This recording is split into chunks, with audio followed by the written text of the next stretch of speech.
ان کے جو غلیظ مقاصد ہیں ان کو باقاعدہ ایکسپوز کرتے ہیں, بے نقاب کرتے ہیں. اور یہ حقیقت ہے کہ بھارت کی یہ جو اسٹریٹجی ہے اس کی عسکری, سفارتی, اخلاقی ناکامیوں کا عکس ہے, منہ بولتا ثبوت ہے. اچھا, 5th جنریشن وارفیئر کی بات کر لیں, میڈیا پروپیگنڈے کی بات کر لیں, اس کے ذریعے یہ پاکستان کے اندر انتشار پھیلانا چاہتا ہے. لیکن بلوچستان کے غیور عوام اور پاکستانی افواج نے بارہا یہ بات ثابت کی کہ وہ دشمن کی ہر چال کو نہ صرف سمجھتے ہیں بلکہ اسے ناکام بنانے کا حوصلہ اور ہنر بھی رکھتے ہیں, الحمدللہ. اور اب وقت آ گیا ہے کہ ہم بطور قوم ان سازشوں کے خلاف سیسا پلائی دیوار بن جائیں. بلوچ عوام کو دشمن کے ان اعلی کاروں کو پہچان کر ان کے خلاف ریاست کا بازو بننا ہوگا. یہ صرف ایک عسکری مارکہ نہیں ہے بلکہ شعور, اتحاد اور قومی غیرت کا امتحان ہے.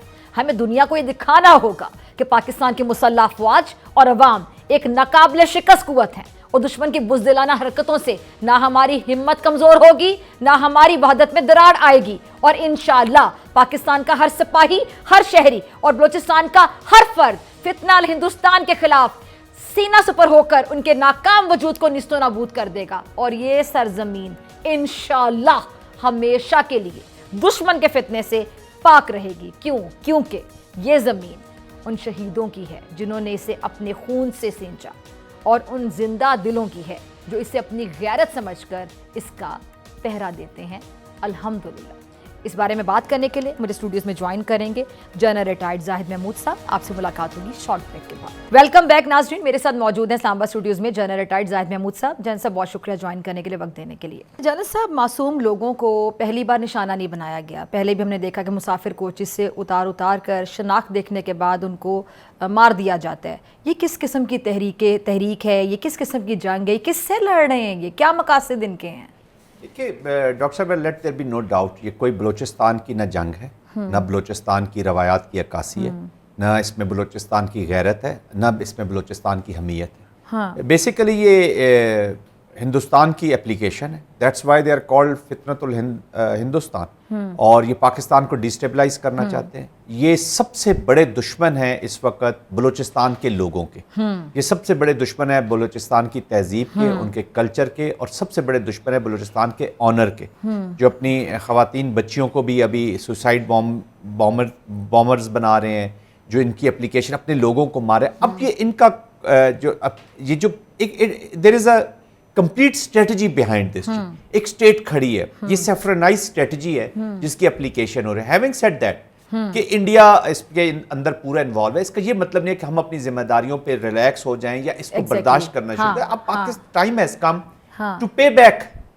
اور خاص طور پہ جو یہاں پر ان کے لوگ بیٹھے ہوئے ہیں, جو سپورٹرز ہیں, ویٹرز ہیں, کسی شکل میں بھی پاکستان کو, ان کو چاہیے کہ لافیئر کے نیچے جو آتے ہیں ان کو لافیئر سے, جن کے ساتھ کائنیٹک سے کرنا ہے تو ان کو کائنیٹک سے, جن کے ساتھ پولیٹیکل بات چیت کرنی ہے ان کے ساتھ پولیٹکس سے, اور جن کے ساتھ سوشلی آپ نے انگیج کرنا ہے ان کے ساتھ سوشل آپ انگیجمنٹ کریں. تو آل پرونگ اسٹریٹجی کے ساتھ کرنا ہوگا. بٹ جنہوں لوگوں نے ان پاکستانیوں میں ایک لسانی جنگ شروع کروانا چاہتے ہیں, اس کو یہ پنجاب صبائیت فیکٹر, تاکہ جو بلوچ بچہ لاہور میں پڑھ رہا ہے یا جو بلوچ بچی کسی میڈیکل کالج میں پڑھ رہی ہے, یہ ان کے دشمن ہیں.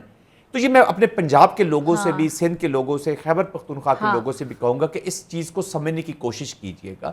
آپ کے اندر نفرت کا بیچ بالکل سوچے بھی نہیں. اور سر یہ سوری میں آپ کی بات کاٹ رہی ہوں, وار کی اسٹریٹجی ہوتی ہے کہ جب بھی آپ نے کسی کو کمزور کرنا ہوتا ہے تو آپ اندر سے کمزور کیسے کرتے ہیں کہ اندر پھوٹ ڈلوا دی جاتی ہے, جس میں صوبائیت کارڈ کا استعمال کیا جاتا ہے, لسانیت کا, زبان کی بنیاد پر, صوبوں کی بنیاد پر, فقہ کی بنیاد پر لڑائیاں کروا دی جاتی ہیں.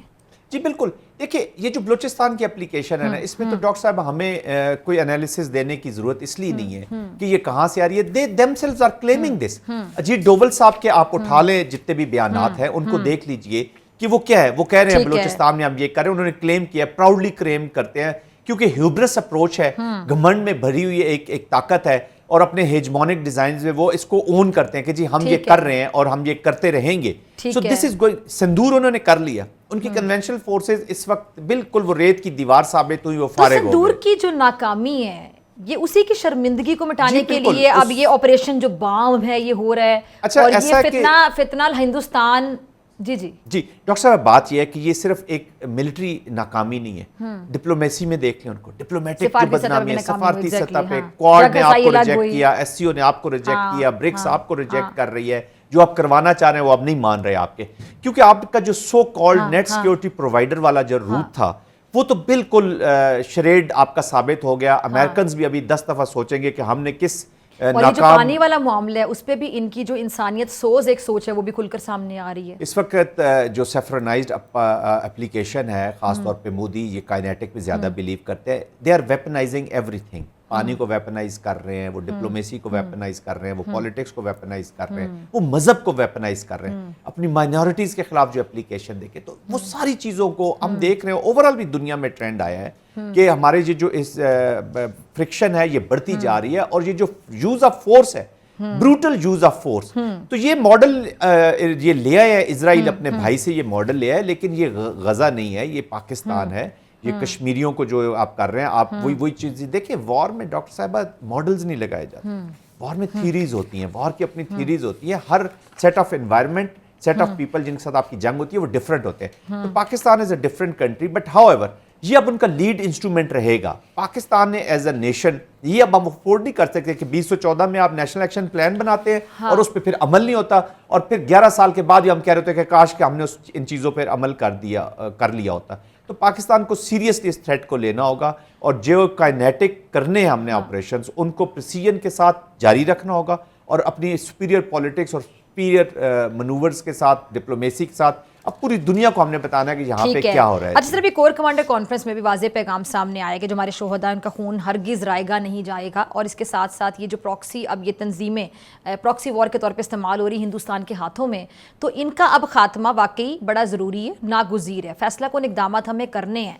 اب وہ اقدامات کیا ہو سکتے ہیں؟ اب آپ کو نہیں لگتا کہ وقت آ گیا کہ باقاعدہ جو اس قسم کی پراکسی تنظیمیں ہیں جو دشمن کے ہاتھوں میں کھیل رہی ہیں, فنڈز بھی لے رہی ہیں ان سے, یا اپنے لوگوں پہ گولیاں چلا رہی ہیں, اپنے لوگوں کو شناختی کارڈ دیکھ کے مار رہے ہیں یہ, اور اپنے معصوم لوگوں کو مینیپولیٹ کر رہے ہیں, ان کے دماغوں کو, تو اب وقت نہیں آ گیا کہ ان کے ہاتھ اب کاٹ دینے چاہیے؟ بالکل, اب نہیں تو کب؟ جی بالکل آپ صحیح فرما رہی ہیں. دیکھیں state has decided, they are cognizant of this. دیکھیں یہاں پر جو بیڈ گورننس ہے نا جی, بیڈ گورننس وہ پرائم ریزن رہی ہے اس سچویشن کو خراب کر رہے ہیں. پرائم ریزن میری نظر میں بیڈ اینڈ پور گورننس رہی ہے. ہماری جو اکنامک ایکٹیویٹیز تھی, ہماری جو سوشل پولیٹیکل ایکٹیویٹیز تھی, وہ اتنے بیڈلی کنڈکٹ کی گئی ہیں کہ یہ ڈپریویشنز بڑھتی چلی گئیں. اب جو سوشل موومنٹس ہیں وہ بھی یہ ڈپریویشنز لے کر چل رہی ہیں. جو پولیٹکس ہے, جو اسمبلی میں آ جاتا ہے وہ تو صحیح ہے جی, جو اسمبلی میں نہیں آتا, چاہے وہ چیف منسٹر رہا ہو, چاہے یہاں سے پرائم منسٹرز رہے ہوں, چاہے آپ منسٹرز رہے ہوں, لیکن آپ چونکہ اسمبلی میں نہیں آئے تو آپ وہی چیز کے جی وہی مسنگ پرسنز, وہ تو جو لا فیئر کی چیزیں کرنے والی ہیں, ہمیں خصوصی اگر عدالتیں بنانی ہیں, اسپیشل لا فیئر کرنا ہے, ابھی قوانین بنے ہیں جس کے بیچ میں آپ اریسٹ کر سکتے. دیکھیں صوبہ ایک ڈفرنٹ حالات سے گزر رہا ہے جی. It's not an ordinary situation, this is a serious situation. تو سیریس سچویشن میں پھر سیریس ایکشنز کیے جاتے ہیں, اور ہول آف اے نیشن کے تحت ہی ہم کر سکتے ہیں. اس میں آپ کیڑے نکالنا, کیا ہو سکتے ہیں, دیکھیں میں یہ کہہ رہا ہوں کہ آپ کیا ہو سکتے ہیں. ایک تو یہ ہے جو سوشل اکنامک پولیٹیکل ڈپریویشنز ہیں یا جو پولرائزیشن ہے, اس کو ختم کرنے کی ضرورت ہے آن ون سائڈ, اور پریسیجن کے ساتھ ادھر, اور جو ڈیولپمنٹ ہے یہ چیزیں پیپل سینٹرک ہونی چاہیے. پہلے ہم انڈیویجول سینٹرک چیزیں کرتے رہے ہیں کہ یہاں پہ 17 میں سے 14 سردار ہی چیف منسٹر ہیں, کوئی باہر سے تو چیف منسٹرز ہی ہیں, تو ان کو یہ ان کی deprivation, having said that past ایک گزر چکا ہے, اور صوبوں میں بھی ایسی چیزیں ہیں. اور کائنیٹک پریسیجن کے ساتھ افیکٹو کائنیٹکس کرنے چاہیے. ہم نے ہیومن انٹیلیجنس کو امپروو کرنا ہے, ہم نے اپنے اور یہ جو جس طرف سے یہ فطرہ آ رہا ہے, ہمیں اس کے اوپر بھی آپ کو اسٹریٹجی بنانی ہوگی کہ ہم بار بار ہندوستان کا نام لے کے تو وی ول ہیو ٹو کارو آؤٹ اے اسٹریٹجی جہاں پہ اس کے لیے کاسٹ ریز کرنی پڑے گی ہمیں. سر ابھی سفارتی سطح پہ جو سارا معاملہ تھا جس میں ان کو منہ کی کھانا پڑی, تو ہمارے ہاں بھی لوگوں نے جا کے اچھا کیس لڑا, اچھی نمائندگی کی. پاکستان کو جی اس سے بڑھ کر اب ہم کیا اقدامات کر سکتے ہیں؟ مسئلہ کشمیر بھی ہائی لائٹ ہوا, ٹرمپ صاحب کی خود سے میڈیٹر کی پیشکش, اب تو بہت سی چیزیں ہائی لائٹ ہو چکی ہیں, اور انڈیا کس طرح دہشت گردی کو پروموٹ کرتا ہے, کس طرح انسانیت سوز حرکتیں کرتے ہیں. پانی والا معاملہ آپ کے سامنے, کس طرح انہوں نے جنگ میں پہل کی, ہم نے کتنا اسمارٹلی, کتنا میچورٹی سے اس چیز کو ہینڈل کیا. دیکھیں ڈاکٹر صاحب, بات یہ ہے کہ پاکستان کا نیریٹو سچ پہ بیسڈ تھا جی. پاکستان کو سب سے بڑی اور وہ نیریٹو سب نے دیکھ لیا نا, سب نے دیکھ لیا. پاکستان ہے آدھا کام ہمارا ہو گیا, اگر میں کہوں تو آدھے سے زیادہ ہو گیا. باقی کیسب ہم نے کیسے لڑنا ہے, اس سچویشن کا ہم نے فائدہ کیسے اٹھانا ہے, باقی کیسب کیسے لڑنا ہے. پاکستان ہمیشہ ایک سگنیفیکنٹ کنٹری رہا ہے. ہماری پرابلم یہ ہے کہ ہم نے خود اپنی قدر ویسے نہیں کی جیسے, یا ہم اپنے آپ کو افغانستان وار دیکھ لیں ہم نے کتنی لیکن ہم اس سے ایکرو نہیں کر سکے بیٹر ریزلٹس. ہمیں اور زیادہ ہم حاصل کر سکتے تھے اگر ہم کرافٹلی اگر چیزوں کو لے کر چلتے. بٹ قومیں مسٹیکس کرتی ہیں. میں کوئی نیگیٹیوٹی نہیں بات کرنا چاہتا کہ جی آپ کرٹیک کر دیں. میں یہ کہہ رہا ہوں کہ جو بھی ہم نے پاسٹ سے سیکھا ہے اس کے بیگیج میں غلطیاں کی ہیں, اس کے بیگیج میں دبنے کے بجائے ہمیں وے فارورڈ دیکھنا ہے. ہمیں اپنی ڈپلومیسی کو, پاکستان ایک سگنیفیکنٹ کنٹری ہے, پاکستان ریجن کے بیچ میں لوگ پیوٹ اپ کرنا چاہ رہے ہیں پاکستان کے ساتھ, یہ یاد رکھیے گا. اجیت دوول صاحب تو ابھی سٹیٹمنٹس دے رہے ہیں کہ ہمیں بڑا فخر ہے, we are proud operation Sindoor, اور ہم نے کیسی کارروائیاں کی 22-23 منٹ میں ہم نے یہ ٹارگٹس اچیو کر لیے. پہلے تو ہم کافی تھیٹر دیکھ رہے تھے بالی ووڈ کا, اس کے بعد ہم نے ان کا میڈیا, گودی میڈیا کا تھیٹر دیکھا, پولیٹیشینز کے تھیٹرز ہم دیکھتے رہتے ہیں. ارناب گوسوامی میں جو گورو آریہ جیسے کامیڈینز دیکھے, ہاں وہ تو دیکھ لیے پاکستان نے. میں کوئی ہیوبرس بات نہیں کرنا چاہتا, لیکن اب یہ جو تھیٹر ملٹری یونیفارم انہوں نے لگا دیا ہے, ان کے سی ڈی ایس کبھی آ رہے ہیں, کبھی وہ ایک دوسرے کو کنٹریڈکٹ کر رہے ہیں, کبھی آرمی چیف ان کے جا رہے ہیں جوگندر نا وہ اپنے جوگی صاحب کے پاس جو بھی ان کے وہ جو ہے وہ ان سے دعا لینے کے لیے کہ جی میں نے کشمیر کو آزاد. تو this has become, they have become the spokespersons of the militant wing of the R S S. یہ انڈیا کی پالیسی نہیں ہو سکتی. یہ وہ سیکولر انڈیا جو وہ کلیم کرتے, سیکولر خیر کبھی بھی نہیں تھا, ایک ڈرامہ انہوں نے کیا ہوا تھا. یہ ہندوؤں کا ملک ہے, اس لیے جو ٹو نیشن تھیوری ہوئی ہے, جو پاکستان بنا ہے, ابھی بنگلہ دیش کے آپ حالات دیکھ لیجئے جو چیزیں گئی ہیں, تو وہ بار بار ثابت ہو رہی ہیں. یہ ان کی اپلیکیشن دیکھیں نا. افغانستان کتنا ثابت ہو رہا ہے, ہمارے آباء اجداد کو کتنا صحیح پتا چلا تھا کہ دو قومی نظریہ وقت کی ضرورت ہے, اور آج یہ تمام چیزیں اتنی ڈیکیڈز کے بعد ثابت ہو رہی ہیں کہ وہاں پہ مسلمانوں کی کیا حالت ہے. ان سے جو مسلمانوں نے ان کو جو رول کیا ہے نا جی 600 سال سے زیادہ, وہ انفیریورٹی کمپلیکس ہے ان کے اندر ایگزیکٹلی, کیونکہ یہ بیسیکلی مسلمانوں کو سپیریئر سمجھتے ہیں. اور یہ شکر کریں کہ ان کو رول مسلمان کر رہے تھے, تبھی یہ پھیلے اور اتنے بڑے ہیں. اگر کوئی اور ہولوکاسٹ دیکھ لیں جو جوز کے ساتھ کرسچینز نے کیا, یہ جوز بھی ابھی مسلمانوں سے لڑتے ہیں. وہ جو مغل ایمپررز ہیں نا, ان کا بیسیکلی کمپلیکس ہے ان کو, اور وہ کمپلیکس ان کے اندر سے نہیں نکل رہا. جانے جس ملک میں گائے کی وقت زیادہ ہو انسان سے, تو آپ اندازہ لگا لیں کہ وہ کس طرح کا ملک ہوگا اور ان کی سوچ. اور خود کو یہ سیکولر کہتے ہیں, اور دونوں مذاہب میں جو فرق ہے, جب ہم گائے کی قربانی کرتے ہیں, ہمارا مذہب الگ ہے, تو عید الاضحیٰ پر کس طرح یہ چاقو چھریاں لے کے ان مسلمانوں کے پیچھے چڑھ دوڑتے ہیں جنہوں نے گائے قربان کرنی. ابھی دیکھیں نا, تو پھر خود کو سیکولر تو نہیں کہہ سکتے جہاں پہ آپ کو مذہبی آزادی نہیں ہے. Not at all. Why Gandhi was killed? Gandhi was killed by Godse. Godse ایک آر ایس ایس کا ایک ورکر تھا جی, آر ایس ایس کا وہ سیوک تھا. تو اس سے اس لیے گاندھی کو مارا کہ گاندھی نے کہا تھا کہ جو مسلمانوں کی جائیداد ہے, جو مسلمانوں کی چیزیں ہیں, وہ انہی کے پاس رہنے دیجئے, تاکہ مسلمان فخر محسوس کریں یا مسلمان اپنا تعلق رکھیں ہندوستان کے ساتھ.